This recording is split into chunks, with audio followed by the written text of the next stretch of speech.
আজকে আমি তোমাদের সাথে শেয়ার করব সাহারিতে কী রান্না করে দেন ইফতারি কী তৈরি করি সেটাই তোমাদের সাথে শেয়ার করব। আর আজকে বাসায় আম্মু ছিল তো খুবই ভালো লাগতেছিল। এখানে আমি ভিজে নিয়েছিলাম হচ্ছে যে লেয়ার মুরগি যেটা সেটা, এই মুরগিটা একটু শক্ত টাইপের হয়। দেন এখানে মসুর ডাল বেটে রাখছিলাম, মসুর ডাল এবং খেসারির ডাল যেটা সেটা দুটো মিক্সড করে বাটছিলাম। দেন এখানে একটা জালি কুমড়া কাটছিলাম। তো এখানে ফার্স্টে আমি তরকারিটা বসা দিচ্ছি।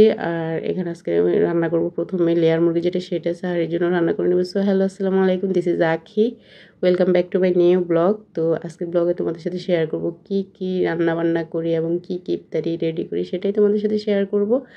তো চলো ব্লগটি শুরু করি। এখানে ফার্স্টে কিন্তু আমি কড়াই বসাই দিয়ে পেঁয়াজ দিয়ে দিলাম, তারপরে আদা রসুন বাটা দিলাম, দিয়ে হলুদের গুঁড়া দিলাম। আমি কিন্তু মশলাগুলো সবসময় একটু একটু করে দিয়ে একটু একটু করে ভেজে নিই আর কি।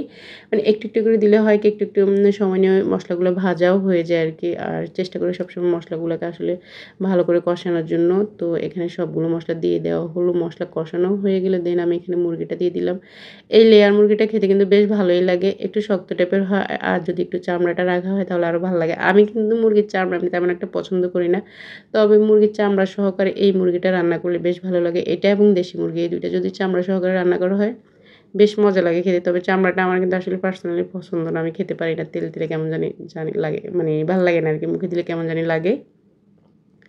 দেন এখানে করতেছিলাম হচ্ছে যে ছোলা ভাজি করছি সন্ধ্যার জন্য, মানে ইফতারিতের জন্য ছোলাটাও ভাজি নিলাম। দেন এখানে মুরগিতে আমি ঝোলের জন্য পানি দিয়ে দিছি। আর এখানে আজকে মুরগিটা রান্না করতেছি হচ্ছে যে আলু দিয়ে একটু ঝোল ঝোল করে পাতলা ঝোল করবো আর কি।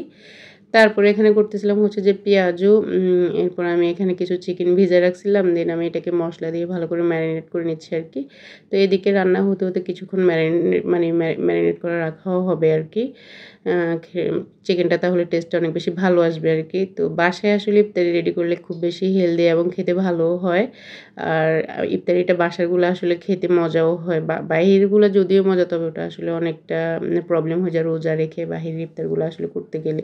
তো চেষ্টা করি আসলে বাসায় করার। আর আমি কিন্তু আসলে প্রতিদিন ছোলা টোলা ভাজতে যাইও না, আমি কিন্তু এক একদিন এক একটা করারই চেষ্টা করি, তাহলে ইফতারিটা খেতেও কিন্তু আসলে তৃপ্তি পাওয়া যায়, খেতেও অনেক মজা লাগে, অনীহা আসে না আর কি। এদিকে দেখো আমি কিন্তু পেঁয়াজও ভাজতেছি, আবার আরেকটা চুলায় তোমার চিকেনটাও ভেজে নিচ্ছি আর কি। যেহেতু ইফতারের কিছুক্ষণ সময় আগে ভাজি করে, যার কারণে দুটো কড়াই বসে দিলাম, যেহেতু সব কিছু যাতে গরম গরম থাকে আর কি।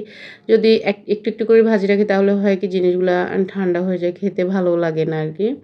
তো আজকে বাসায় আম্মু আছে আর সেজু ভাইও ছিল, দেন রাইসুল আসবে, যার কারণে আসলে একটু মোটামুটি অ্যারেঞ্জ করতেছি আর কি। এখানে ডিম চপ করতেছি, আলু চপ করতেছি, পেঁয়াজও করলাম, পেঁয়াজও ভাজা হয়েও গেছে, আর ওই পাশে চিকেনটাও ভাজতেছি। তো বুট তো করছি, দেন শরবত করব, এই তো বাসায় মানে যা যা হয় আর কি সব কিছু আসলে করার চেষ্টা করতেছি আর কি। তো এখানে বেগুন চপও করতেছি, লাস্টে বেগুন চপটা দিলাম আর কি। আর সেদিন হয়েছিল কি একদম মানে আজানের সময়, মানে আমি যখন বেগুন চপ ভাজতেছি তখন আজানের সর্বোচ্চ 5 থেকে 7 মিনিট ছিল আর কি। তো 5-7 মিনিট হয়ে গেছে, সব কিছু যেহেতু আমি আগে থেকে রেডি করে রাখছি, আর টেবিলে কিন্তু সব কিছু আগে থেকে গুছিয়ে রাখছি আর কি। যার কারণে আসলে খুব একটা ঝামেলা হয় না। আর দেখো বেগুনের চপগুলো মাশাআল্লাহ মোটামুটি হয়েছে, অনেকটা ফুলকো ফুলকেও হয়, তবে শেষমেশ বোঝা যায় আসলে ওই যে পাশে ঝুড়িগুলো থেকে যায়, যার কারণে আসলে বোঝা যায় যে এটা যে হোমমেড। যাই হোক, তবে ভালোই হয় খেতে, কিন্তু অনেক বেশি মজা হয়। আর এইদিকে দেখো আমি টেবিলে কিন্তু সব কিছু নিয়ে নিয়েছি। তো এই ছিল আজকের ভিডিও, আজকে বাসায় কী করলাম। তো তোমরা সবাই ভালো থাকবা, সুস্থ থাকবা। তোমরা যারা আমার ভিডিও দেখো তারা অবশ্যই আমার ভিডিওটি শেয়ার করে দিবা। আল্লাহ হাফেজ।